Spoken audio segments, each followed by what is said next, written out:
Praise lord. పరిశుద్ధ Bible గ్రంథం నుండి ఒక మాట చదువుకుందాం. ఇర్మియా గ్రంథం 17వ అధ్యాయము 9వ వచనం చదువుకుందాం. హృదయము అన్నిటికంటే మోసకరమైనది, అది ఘోరమైన వ్యాధి కలిగినది. దాన్ని గ్రహింపగలడు ఎవడు? ఒకని ప్రవర్తన బట్టి వాడి క్రియల ప్రతిఫలం చొప్పున కార్యం చేయటకు యెహోవాను నేను హృదయములను పరిశోధించువాడును. మనం ఇక్కడ ఇర్మియా గ్రంథం 17వ అధ్యాయం 9వ వచనం చూస్తే ఇక్కడ అంటాడు, హృదయము అన్నిటికంటే మోసకరమైనది అంటారు. మన ఈ లోకంలో అనేకులు అంటూ ఉంటాం, నువ్వు మోసం చేశావు, నువ్వు మోసగాడివి, అలాంటి వాడిని ఇతరులు నిందిస్తారు. కానీ అసలైన మోసకరం అనేది ఏమైనా ఉందంటే అది మనలోనే ఉంది. ఎక్కడ ఉంది? హృదయంలో ఉంది. అందుకని ఇక్కడ 9వ వచనం అంటాడు, హృదయము అన్నిటికంటే మోసకరమైనది, అది బహు వ్యాధి కలిగినది. అంటే వ్యాధి ఉందంట హృదయంలో. ఏముంది? పాపపు వ్యాధి ఉంది. ఇప్పుడు మన సహజంగా మరి మనకు బాగానప్పుడు ఒక్కొక్క వారికి ఒక భాగానికి స్పెషలిస్టులు ఉన్నారు. ముక్కు బాగోతే ముక్కు డాక్టర్ అంటాం, చెవు బాగోతే చెవు డాక్టర్ అంటాం, మరి గుండె జబ్బు వస్తే గుండె డాక్టర్ దగ్గరికి వెళ్తాం. మరి హృదయాన్ని బాగు చేసేది ఎవరు? హృదయ డాక్టర్ ఎవరున్నారు ఈ లోకంలో?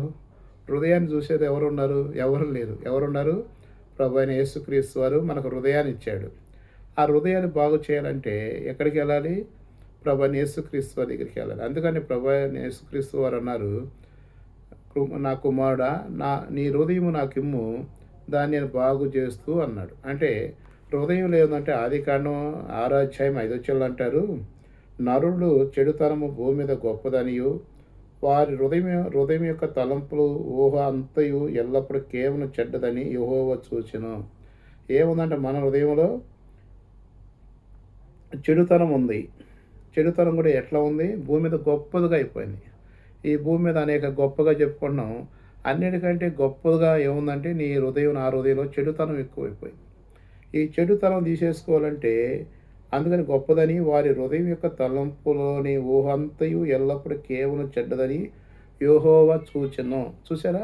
ఇక్కడ హృదయాన్ని ఎవరు చూశారు? యెహోవా చూశారు. అంటే ప్రభు అయిన యేసుక్రీస్తు వారు ఈ హృదయాన్ని చూశారు. ఈ భూమి మీద హృదయాన్ని చూసేది ఎవరు లేరు.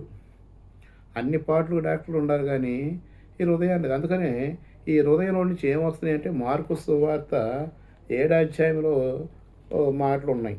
7వ అధ్యాయం 21వ వచనంలో అంటే హృదయం నుండి వచ్చాయి అన్నమాట. మనం ఏం చేస్తాం? అది తినకూడదు, ఇది ఎత్తుకునకూడదు, అపిత్రపరుస్తుంది కానీ అన్నిటికంటే కూడా అపిత్రపరిచేదంటే మన హృదయం నుండి వచ్చే మాటలు. మన ఊహ అంతా కూడా చెడ్డదంట.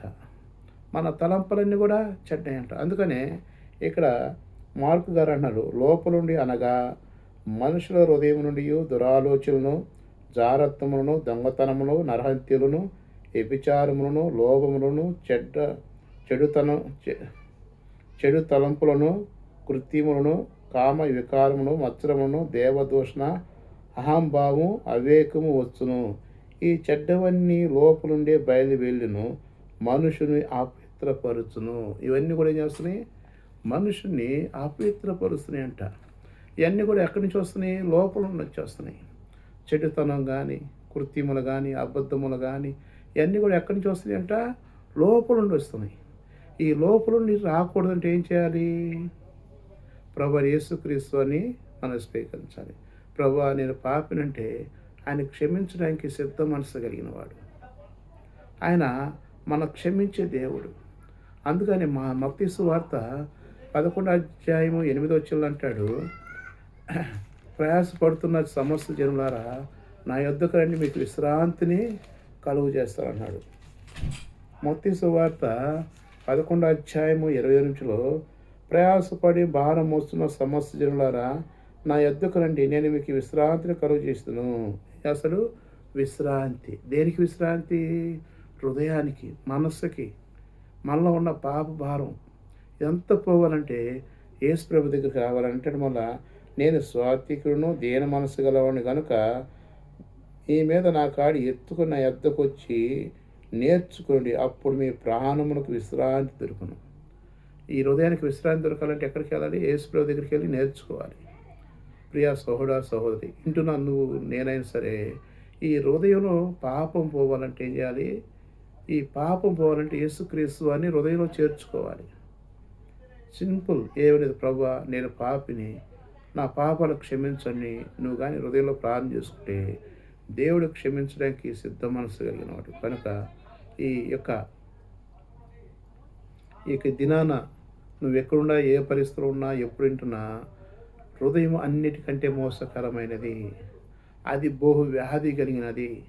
అందుకని ఆదికాండం 8వ అధ్యాయము కూడా ఓ చక్కని మాట ఉండదంటే, దావీదు గారు కూడా అంటారు, ఏమంటారంటే నేను పాపంలో పుట్టి తిని పాపంలోనే పెరిగి తినని 51 కీర్తన 5వ చరణంలో అంటాడు, నేను పాపంలో పుట్టి తిని పాపంలోనే పెరిగానంట. అంటే మన యొక్క పాపంలోనే పుట్టాం, పాపంలో పెరుగుతున్నాం. అందుకనే ఆదికాండం 8వ అధ్యాయం 2వ వచనంలో అంటాడు, భూమి మీద నిలిచినంత వరకు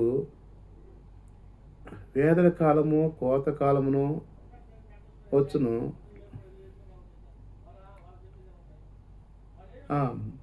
21వ వచనం అండి, నరులు హృదయం నుండి వారి బాల్యం నుండే చెడ్డదని నేను ఇప్పుడు చేసిన కార్యమటికి సమస్తము సజీవులు.